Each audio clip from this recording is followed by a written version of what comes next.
131वां संविधान संशोधन। आप सभी जानते हैं 17 अप्रैल 2026 को लोकसभा में आवश्यक 2/3 बहुमत नहीं मिल पाने के कारण से ये पारित नहीं हो पाया। और इसको लेकर के आप सभी ने देखा होगा, देश के हमारे जो प्रधानमंत्री नरेंद्र मोदी जी हैं उनका राष्ट्र के नाम संबोधन भी हुआ था। तो एक बहुत ही इम्पॉर्टेंट, चूंकि ये बिल है और इसका जो पूरा का पूरा प्रभाव था लोकसभा में सीटें बढ़ाने से लेकर के महिला आरक्षण को लेकर के और परसीमन को लेकर के, ये एक बहुत व्यापक मुद्दा था। मैं चाहता हूं कि इस मुद्दे पर हम विस्तार से एक एक करके बात करें और जो 131वां संविधान संशोधन है ये क्यों पारित नहीं हो पाया, इसके वास्तविक कारण क्या हैं, इन पर आप सभी की एक बहुत स्पष्ट समझ होनी चाहिए। इससे प्रश्न आप सभी के प्रीलिम्स में आएंगे, इससे प्रश्न आप सभी के मेंस में भी आएंगे। क्योंकि महिला आरक्षण बिल इससे सीधा सीधा जुड़ा हुआ है, तो कहीं ना कहीं पे अब आगे का क्या होगा, क्या इम्पैक्ट पड़ेगा, पहले पूरे मुद्दे को समझते हैं। और मैं एक बार जो है बहुत विस्तार से डिस्कस करूंगा, इसके लिए मैं अलग से पूरा टॉपिक कवर करूंगा कि महिला आरक्षण विधेयक जिस तरीके से पारित नहीं हुआ है, क्या उसके कारण है, क्या उसके इफेक्ट है और कैसे वो भारतीय संविधान के तहत महिलाओं के अधिकार देने को लेकर के हमेशा जो लगातार प्रक्रिया डिले हो रही है, उन सब पर इसका क्या इम्पैक्ट पड़ेगा, उस पर हम बात करेंगे। तो आइए पहले एक बार 131वां संविधान संशोधन पारित क्यों नहीं हो पाया, इसके पीछे तकनीकी कारण क्या है, इसको समझने का प्रयास करते हैं। ठीक है, तो आराम से इस चीज को एक बार नोट डाउन जरूर करते जाइएगा। आप सभी जानते हैं 131वां संविधान संशोधन बिल 2026 जो है, ये 17 अप्रैल 2026 को बिल जो है आपका आवश्यक 2/3 बहुमत इसको मिलना था। एक्चुअली देखिए, जब भी कोई संविधान में हमें संविधान संशोधन करना होता है तो उसके लिए अनुच्छेद आपका जो है आर्टिकल 368 के तहत प्रक्रिया दी गई है ना। आर्टिकल 368 के तहत प्रक्रिया दी गई, अनुच्छेद 368 है आप सभी का। और 368 में सारे उपबंध हैं कि जो संविधान में जैसे बड़े अनुच्छेद हैं जितने भी, उनको विशेष बहुमत से जो है, विशेष बहुमत, अलग अलग प्रक्रिया है, विशेष बहुमत से पारित होना होता है। अब जब बात विशेष बहुमत को लेकर के होती है तो विशेष बहुमत में दो चीजें होती हैं, जैसे लोकसभा है हमारी और दूसरी है राज्यसभा। ठीक है, थोड़ा समझ लीजिए, फिर मैं आगे चल के और इसको बढ़िया से आपको समझाऊंगा। इस बिल के साथ क्या हुआ है ये भी आपको समझना है। तो मान लीजिए लोकसभा में कोई विधेयक आया, या जैसे ये आप सभी जानते हैं कि 131वां संविधान संशोधन विधेयक आया था। 131वां संविधान में संशोधन करना है, तो जब संविधान में संशोधन करना है तो अलग अलग प्रक्रियाएं हैं, अलग अलग प्रोसेस हैं।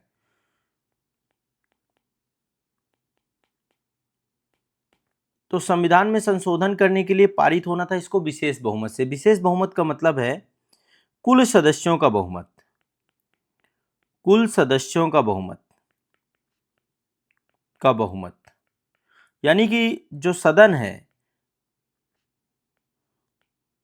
जो भी सदन है उस सदन के टोटल सदस्यों का बहुमत, साथ ही उपस्थित और मतदान देने वालों का 2/3 बहुमत, उपस्थित एवं मतदान देने वालों का 2/3 मेजोरिटी, ये दोनों ही चीजें होनी चाहिए। एक तो कम से कम मिनिमम एलिजिबिलिटी कितनी रख दी गई है, टोटल जितने भी मेंबर होंगे उससे कम तो होना ही नहीं चाहिए। दूसरा रख दिया गया है कि टोटल जितने उपस्थित हो रहे हैं और वो मतदान में भाग ले रहे हैं तो उसका 2/3 मेजोरिटी। ठीक है, तो ये जो है एक जो इम्पोर्टेंट डिस्कशन है। अब इसको लेकर के विपक्ष क्यों जो है ये पारित नहीं हो पाया विधेयक, राष्ट्र प्रधानमंत्री जी ने कैसे राष्ट्र के नाम पे संबोधन दिया, इन सब मुद्दों पर मैं एक एक करके बात करूंगा। अभी आप सभी को पता है कि यह बिल जो है, एक तो लोकसभा में, ये हमारी लोकसभा है, नई लोकसभा है, इसमें अब टोटल सीटें होने वाली हैं 850। इसका प्रोविजन यहां पर हुआ था कि 850 सीटें अब होनी है। टोटल अभी कितनी है, 543 सीटें हैं, है ना। ओवरऑल देखा जाए तो 550 सीटें, लेकिन 550 सीटें पूरी की पूरी नहीं भरी थी, उसमें कुछ सीटें खाली थी। तो जो खाली थी वो टोटल आपका जो है 543 सीटें ही भरी हुई थी। ठीक है, अब ये सीटों की संख्या बढ़ानी है, 850 करना है। इसके लिए प्रॉपर एक परिसीमन आयोग आएगा, परिसीमन आयोग आएगा। और परिसीमन आयोग आएगा, वो तय करेगा कि देश में लोकसभा की सीटें, दरअसल 2026 तक का टाइम दिया गया था, और 2026 के बाद जो ये अमेंडमेंट आपका आता, इसमें प्रोविज़न था कि 2026 के बाद जब भी कोई भी जनगणना होगी, उस जनगणना के अनुसार परिसीमन आयोग काम करेगा। तो सरकार ने चूंकि 2011 की जनगणना को बेस बना करके यदि ये बिल पारित हो जाता, तो अब ये अनिवार्यता समाप्त हो जाती कि आप 2026 के बाद की किसी जनगणना के आधार पर जो है परिसीमन लाएंगे, सदस्यों की संख्या बढ़ेगी, उसकी अनिवार्यता समाप्त हो जाती। तो निश्चित तौर पे जो अभी मौजूदा जो जनगणना जिसका डेटा हमारे पास है वो 2011 की जनगणना है। ठीक है, अभी इस पे आएंगे। दरअसल हुआ क्या, सीटों को बढ़ाने की बात थी, पहला काम तो ये था। दूसरा था महिला आरक्षण बिल, यानी महिलाओं को लोकसभा में, राज्य विधानसभाओं में कितना आरक्षण देना है, 33% आरक्षण देना है। ठीक है, मैं चाहता हूं इस मुद्दे पे मैं बहुत खुल के बात करूं, और इसको लेकर के मैं अलग से एक सेशन लेना चाहता हूं कि हमारे देश में जब भी महिलाओं के राजनीतिक रिप्रेजेंटेशन की बात होती है, तो उस राजनीतिक उस पर इतना संकोच कैसे होता है, कैसे हम महिलाओं को अधिकार दे नहीं पाते हैं। तो इस पे मैं आप सभी को जो है अभी आगे चल के डिस्कस करूंगा। और अभी समझिए एक्चुअल में जो पूरा का पूरा स्थिति बनी है, टोटल जो है आपका 2/3 बहुमत चाहिए था लोकसभा में, 543 सीटें थी, और 2/3 के हिसाब से 352 सीटें चाहिए थी कि 352 सीटें यदि मिल जाएं तो 2/3 बहुमत पूरा हो जाता। लेकिन हुआ क्या, पक्ष में कितनी जो है मत पड़े, यानी पक्ष में थे लगभग 298, 298। ठीक है, विपक्ष में कितने पड़े, विपक्ष में पड़े लगभग 230। टोटल चाहिए था 352, पड़े 298। तो निश्चित तौर पे ये पूरा का पूरा संविधान संशोधन बिल पारित नहीं हुआ, इसी कारण से पारित नहीं हुआ। अभी जो मौजूदा स्थिति है, जैसे कि मैंने बताया कि 352 मत चाहिए थे, अब 352 मत नहीं मिले हैं, तो ये बिल गिर चुका है पूरी तरीके से, आपका ये बिल असफल हो चुका है। ये बिल आपका पूरी तरीके से जो 131वां संविधान संशोधन बिल है, ये बिल आपका पूरी तरीके से अब इसका अस्तित्व समाप्त हो चुका है। अब इसके कारण से आप सभी को पता है सरकार के द्वारा, जैसा कि मैंने पहले आपको बताया कि 2011 की जनगणना के आधार पर सीटों का परिसीमन होना था, डिलिमिटेशन होना था, और उसमें 33% महिलाओं को आरक्षण देने का प्रस्ताव था। अब उस पर गतिरोध पैदा हो चुका है, वो चीजें अब नहीं होंगी। विपक्ष ने क्यों विरोध किया, आप समझिए। विपक्ष का कहना है, अब इसमें बहुत सारी बातें हैं, इस पे मैं चाह रहा हूं महिला आरक्षण पे तो मैं अलग से बात करूं, लेकिन फिर भी यहां पे मैं ग्लिम्स आपको दे रहा हूं। विपक्ष कह रहा है कि जो 543 सीटें हैं, 543 सीटें हैं, आप इन 543 सीटों पर ही तत्काल रूप से महिला आरक्षण दे दीजिए, है ना। 543 सीटों पर भी महिला आरक्षण दिया जा सकता है। जो बढ़ी हुई 850 सीटें हैं, इस पर क्यों महिला आरक्षण को लेकर के इतना डिस्कशन है ना। तो सरकार चाह रही है कि जो नई सीटें बने, 850 सीटें बने, उस पर जो है महिला आरक्षण लागू किया जाए, जबकि विपक्ष कह रहा है कि मौजूदा जो आपका स्ट्रक्चर है उस पर बात हो। ठीक है, अब सरकार इस पे कई सारी प्रक्रियाएं भी गवर्नमेंट की तरफ से भी आई हैं, लेकिन अल्टीमेट मैं चाहता हूं कि पहले हम थोड़ा सा सारे कारणों को समझ लें। मल्टीपल कारण है। एक कारण देखिए, समझिए, ये लोकसभा, हमारा ये जो तस्वीर आपके सामने है लोकसभा का चित्र है। एक मुद्दा तो निकल के आया है, दक्षिण बनाम उत्तर का मुद्दा। दक्षिण बनाम उत्तर का मुद्दा क्या है, आप सभी जानते हैं हमारे यहाँ पर जो लोकसभा की सीटें हैं उनका जो आधार है, मूल आधार है, वो है जनसंख्या। जनसंख्या के आधार पर रिप्रेजेंटेशन जो है आपका सीटों का हो रहा है, इसी हिसाब से परिसीमन आयोग आपका काम करता है। जिस राज्य की जितनी ज्यादा जनसंख्या होगी उस राज्य की उतनी ज्यादा सीटें होंगी, यानी सीधी सी बात है, उसका जो राजनीतिक जो आपका रिप्रेजेंटेशन है उतना ही बेहतर होगा। अब आप समझिए, जो सीटों की संख्या है वर्तमान में कितनी है, आपकी सीटों की संख्या है 543।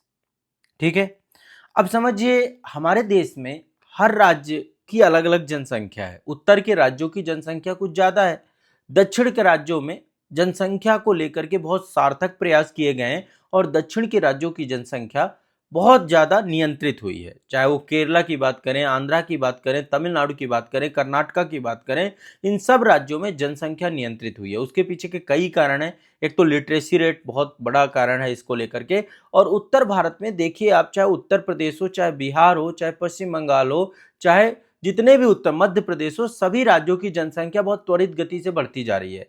आज जो हमारे देश की आबादी जो है 142 करोड़ से ज़्यादा पहुंच चुकी है। इस आबादी में ज़्यादातर हिस्सा आपका उत्तर भारत के राज्यों का है। अब चूंकि नया डिलिमिटेशन आपका हो रहा है, तो इसका आप सभी को पता है कि इम्पैक्ट क्या होने वाला है। आप समझिए, विपक्ष का सबसे बड़ा तर्क यही है कि 2011 की जनसंख्या के आधार पर यदि सीटों का पुनर्गठन कर दिया जाएगा तो दक्षिण भारतीय राज्य जितने भी हैं, क्योंकि अब सरकार अनिवार्यता खत्म कर रही है कि भैया हम 2031 की जनगणना का इंतजार नहीं करेंगे, हम तो अभी बस तत्काल प्रभाव से जो है 2026 के पहले की भी कोई जनगणना को आधार बना सकते हैं। तो निश्चित तौर पे अभी 2011 की यदि जनगणना को आधार बनाया जा सकता है तो तमिलनाडु, केरल, कर्नाटक, इन सबके साथ अन्याय हो जाएगा, अनजस्टिस हो जाएगा, इनकी राजनीतिक सीटें कम हो जाएंगी। और इनमें जनसंख्या नियंत्रण में बहुत अच्छा काम किया है। नई व्यवस्था में उत्तर भारतीय राज्यों की सीटें बहुत ज्यादा बढ़ जाएंगी, दक्षिण भारत का राजनीतिक प्रभाव कम हो जाएगा। तो पूरा का पूरा मामला जो है उत्तर बनाम दक्षिण हो चुका है, यानी कि राजनीतिक रिप्रेजेंटेशन। और यहाँ पे केवल दक्षिण भारत भर की बात नहीं है, जो हमारा पूर्वोत्तर भारत है, नॉर्थ ईस्ट भारत है, जहां पे बहुत कम सीटों का जो है एक हम रिप्रेजेंटेशन देखते हैं, उन सब पर भी इंपैक्ट इसका पड़ेगा। तो पूरा का पूरा मामला देश में राजनीतिक विकेंद्रीकरण के तौर पे इस पूरे मुद्दे को नहीं देखा जा रहा। इससे कहा जा रहा है कि राजनीतिक केंद्रीकृत हो जाएगी। अभी भी आप देख लीजिए, उत्तर प्रदेश में 80 सीटें हैं, बहुत बड़ी सीटें होती हैं उत्तर प्रदेश में। उत्तर प्रदेश, बिहार और महाराष्ट्र और पश्चिम बंगाल, ये 4-5 राज्यों की यदि सीटें मिला दें तो निश्चित तौर पे पूरा का पूरा लोकसभा का समीकरण बदल ही जाता है। तो ये चीजें समझना बहुत जरूरी है ना। तो एक मुद्दा तो आपका दक्षिण बनाम उत्तर है, आप लिख सकते हो ये पॉइंट, है ना, जो पॉइंट मैं आपको बता रहा हूं, दक्षिण बनाम ठीक है, दक्षिण बनाम उत्तर का मुद्दा, उत्तर का मुद्दा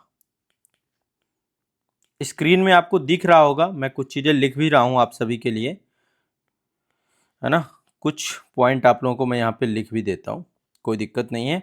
इसके बाद अगला पॉइंट क्या हो सकता है? अगला पॉइंट जो है, चूंकि सरकार कह रही है कि हम 2031 की जनगणना का इंतजार नहीं करेंगे, हम जो है 2026, चूंकि पहले यही था कि 2026 के बाद जो जनगणना होगी उसके आधार पर डिलिमिटेशन किया जाएगा। अब सरकार पुराना डेटा यूज करने जा रही है, 2011 की जनगणना को यूज की जा रही है। तो विपक्ष कह रही है ये जल्दबाजी है, इससे चुनाव में लाभ लेने जैसी बात है, और इस कारण से विपक्ष जो है इस बिल को पारित करने में गतिरोध पैदा करने लगा। तो एक कारण ये भी आपको समझ के रखनी है। दूसरा, विपक्ष आरोप लगा रहा है कि सरकार जो है महिला आरक्षण देने में देरी कर रही है, महिलाओं को आरक्षण देने में देरी कर रही है, आरक्षण करने में देरी की जा रही है। ठीक है, अब किस बात की देरी की जा रही है? विपक्ष का आरोप है कि सीटों की संख्या जब 850 होगी तब आप महिला आरक्षण देंगे। उन्होंने कहा कि यह महिला आरक्षण को उलझाया जा रहा है, मौजूदा जो 543 सीटें हैं इसी के आधार पर जो है आप महिला आरक्षण दीजिए। तो कहीं ना कहीं पे ये जो है गतिरोध का कारण बन के आया है। एक और जो सबसे इंपॉर्टेंट चीज है, बहुत सारे क्षेत्रीय दलों के द्वारा बोला गया है कि आप समझिएगा, हमारी जो पूरी की पूरी देश की राजनीति और पॉलिटिक्स है, इसके पीछे का जो पूरा आधार है वो है हमारा फेडरल सिस्टम, संघीय ढांचा। जब हमारा देश बना और सरदार पटेल जी के द्वारा जिस तरीके से भारतीय रियासतों को भारतीय संघ का हिस्सा बनाया गया, या हमारा जो आर्टिकल 1 है, भारत को राज्यों का संघ कहता है, और यह अनुसूची 7 है आपकी, जिसमें केंद्र सूची, समवर्ती सूची और संघ सूची, राज्य सूची, इन सबका कॉन्सेप्ट दिया गया है। तो बहुत सारी जो क्षेत्रीय पार्टियां हैं, चाहे वो डीएमके हो, चाहे टीएमसी हो, या अन्य जितने विपक्षीय दल हैं, इन सब का कहना है कि इस मुद्दे पर व्यापक चर्चा पर चर्चा नहीं हुई है, राज्यों से कोई विशेष सहमति नहीं ली गई है, सीधा सीधा राज्यों के ऊपर थोपे जाने वाली व्यवस्था है। यानी कि हमारे फेडरल सिस्टम के खिलाफ है, ये पूरा का पूरा फेडरल स्ट्रक्चर के खिलाफ इस मुद्दे को बताया जा रहा है। तो कहीं ना कहीं पे सरकार विफल हुई है। एक ऐसा मतलब सरकार को चाहिए था कि एक वार्तालाप स्थापित करे विभिन्न राज्यों के बीच में, जिसने जितनी राजनीतिक पार्टियां थी, जितने भी स्टेक होल्डर्स थे इससे जुड़े हुए। निश्चित तौर पे मंशा बहुत अच्छी है, सीटें बढ़ जाएंगी, रिप्रेजेंटेशन अच्छा हो जाएगा, सीटें बढ़नी भी चाहिए क्योंकि जनसंख्या लगातार बढ़ती जा रही है, तो ज्यादा रिप्रेजेंटेशन हो। लेकिन कहीं ना कहीं पे कम्युनिकेशन गैप देखने को मिला है सेंट्रल वर्सेस स्टेट के बीच में, जिससे विपक्ष जो है इसको फेडरल स्ट्रक्चर के खिलाफ भी देख रहा है पूरे मुद्दे को। तो ये भी आप सभी को समझना चाहिए। मेरी बातें समझ में आ रही हैं सभी को? ठीक है। पॉलिटिक्स में देखिए बहुत सारी चीजें आपकी होती हैं राजनीति को लेकर के, तो आप सभी को लिखते रहना है जितने भी पॉइंट मैं आपको बताऊं ना। एक पॉइंट है आपका फेडरल, जिसको मैं कह रहा हूं फेडरल स्ट्रक्चर, है ना, संघीय ढांचा, संघीय ढांचा, ये एक बहुत बड़ा कारण आपका निकल के आया है। तकनीकी कारण वही है, टेक्निकल अप्रोच वही है कि जो संसदीय गणित के हिसाब से 2/3 बहुमत मिलना चाहिए था वो मिला नहीं। ठीक है। और सरकार के पास साधारण बहुमत था, लेकिन विपक्ष की एकजुटता और कुछ सहयोगियों के पीछे हटने के कारण से जो टोटल जादुई आंकड़ा प्राप्त करना था 352 वोटों का, वो मिल नहीं पाया। और इस कारण से जो है अब इसका क्या इम्पैक्ट पड़ेगा, क्या होगा, 131वां संविधान संशोधन विधेयक को पारित नहीं हो पाने के कारण से क्या क्या इसके जो है प्रभाव पड़ेंगे, क्या क्या इम्पैक्ट पड़ेंगे, तो आप सभी लोगों को ये इम्पैक्ट समझने चाहिए। सबसे पहला और इम्पॉर्टेंट जो इम्पैक्ट पड़ेगा, जो आपका परिसीमन की प्रक्रिया है, परिसीमन की प्रक्रिया है, जो आपकी डिलिमिटेशन है, ये पूरी तरीके से बाधित हो जाएगी। यानी कि जो पुराना संवैधानिक मार्ग है उसी पर जाकर के ये वापस जो अभी व्यवस्था बनी बनाई है उसी व्यवस्था पर ये जाएगी, नया आपका जो है परिसीमन नहीं हो पाएगा। यानी कि अभी भी 1971 की जनगणना का ही इम्पैक्ट रहेगा, 1971 की जनगणना का ही जो संविधान में प्रोविजन है, अनुच्छेद 2, ये बोला गया था ना कि 2026 के बाद की जनगणना के आधार पर डिलिमिटेशन होगा। अभी 1971 की जनगणना के आधार पर ही परिसीमन जैसी व्यवस्था आपकी चल पाएगी। तो एक तो ये दिमाग में बैठा के रखना है, क्लियर है, स्पष्ट है, परिसीमन 2026 के बाद होने वाली जनगणना के आंकड़ों के आधार पर अभी संभव नहीं हो पाएगा। अभी 1971 की जनगणना का प्रभाव जारी रहेगा। दूसरा, अभी सीटों की संख्या बनी रहेगी मात्र 543। अभी कोई सीट नहीं बढ़ने वाली है 850, जब तक नया संविधान संशोधन विधेयक आएगा फिर वो पारित होगा तब तभी व्यवस्था बनेगी। अभी केवल और केवल सीटें आपकी 543 बनी रहेंगी। दूसरा, 2029 में आप सभी को पता है फिर से अगेन लोकसभा के चुनाव होंगे आप सभी के, और 2029 के लोकसभा चुनाव जो होंगे ये इसी आधार पर होंगे, 543 सीटों के आधार पर ही, ये पुरानी व्यवस्था के आधार पर होंगे। यानी कि परिसीमन की प्रक्रिया बड़ी मुश्किल है कि 2029 तक पूरी हो जाए और सीटों की संख्या बढ़ जाए, क्योंकि अगेन अभी मतलब अभी बहुत सारी चीजें हैं, इतना आसान नहीं होता है, इतना टेक्निकल नहीं होता है। महिला आरक्षण पे देरी हो रही है, जो सबसे बड़ा मुद्दा था कि महिलाओं को रिजर्वेशन मिल जाएगा, तो महिला आरक्षण सही बात है, यदि सरकार को देना ही है तो अभी भी दिया जा सकता है। 543 सीटों में 33% आप महिलाओं को लेकर के काम कर सकते हैं। तो महिला आरक्षण फिर से डिले हो चुका है और परिसीमन अभी हो नहीं रहा है। अब जब नया परिसीमन होगा, नई सीटें होंगी, उसी के आधार पे महिला आरक्षण मिलेगा। तो ओवरऑल कहीं ना कहीं पे महिला आरक्षण 2029 में लागू हो जाना चाहिए था, मे भी हो सकता है कि 2034 तक चला जाए। तो अपने आप में फिर से जो चीज होनी चाहिए थी वो हो नहीं पा रही है। दूसरा, उत्तर और दक्षिण राज्यों का जो बैलेंस वाली बात है, विधेयक के गिरने से दक्षिण भारतीय राज्यों को तत्कालिक राहत मिलेगी। 2011 की जनगणना के आधार पर परिसीमन होता तो उत्तर भारत की सीटें बढ़ जाती, दक्षिण भारत की अनुपातिक हिस्सेदारी कम हो जाती, और भविष्य में परिसीमन नई जनगणना के आधार पर होगा, जिसके लिए विपक्ष व्यापक राजनीतिक सहमति की मांग कर रहा है। सरकार को देखिए इस मुद्दे पर बहुत बड़े स्तर का डिस्कशन तो करना पड़ेगा, बिना विपक्ष के कॉन्फिडेंस के हम कोई भी काम नहीं कर सकते हैं। कहीं ना कहीं पे सरकार इस बात को सोच करके यदि आगे बढ़ेगी तो निश्चित तौर पे जो है समाधान निकल आएगा। ऐसा नहीं कि समाधान नहीं निकलेगा, समाधान हर चीज का है, इसका भी समाधान आपका निकलेगा। तो कहीं ना कहीं पे सरकार को ये पक्ष भी समझना होगा, देखना पड़ेगा। ठीक है, तो ये जो है कुछ जानकारी है और इसमें कंक्लूजन यही है। देखिए, जब कभी कंक्लूजन की बात करते हैं कि इसमें इस तरीके के मुद्दों में क्या निष्कर्ष की बात करें, तो सीधी सी बात है, पहला निष्कर्ष हमें ये निकालना है कि जो हमारे जितने भी स्टेक होल्डर है ना, सबसे पहला काम होना चाहिए एक व्यापक राजनीतिक सहमति पे काम करना चाहिए। व्यापक राजनीतिक सहमति सबसे पहला काम यही होना चाहिए। जब तक ये नहीं होगा ना, सदन में पारित करा पाना इतना आसान नहीं है। जितने भी स्टेक होल्डर हैं, जितनी भी राजनीतिक पार्टी हैं, जितने भी राज्य हैं। दूसरा, जो ये बात है ना उत्तर बनाम दक्षिण का मामला, इसमें बहुत स्पष्टता होनी चाहिए। ये वाला जो भेदभाव है या समानता है, सरकार को इस पे बहुत खुल के काम करना चाहिए और इसको लेकर के बहुत स्पष्टता के साथ जो है उत्तर और दक्षिण के राज्यों की बात करें या पूर्वोत्तर के राज्यों की बात करें, उनके रिप्रेजेंटेशन में कोई कमी नहीं आनी चाहिए। एक एवरेज जो परसेंटेज है, जो रेशियो है, वो सबके लिए बराबर होना चाहिए। इसको लेकर के दिमाग में बैठा के रहना चाहिए। एक और तरीका हो सकता है इसमें कि सरकार को ये कहना चाहिए कि 2031 की जनगणना जो होनी है, यानी जो अल्टीमेट प्रोविजन था 2031 की जनगणना के आधार पर जो है ये कार्य होना चाहिए। और तीसरा, महिला आरक्षण को त्वरित गति से लागू करना चाहिए। महिला आरक्षण पर डिले नहीं होना चाहिए।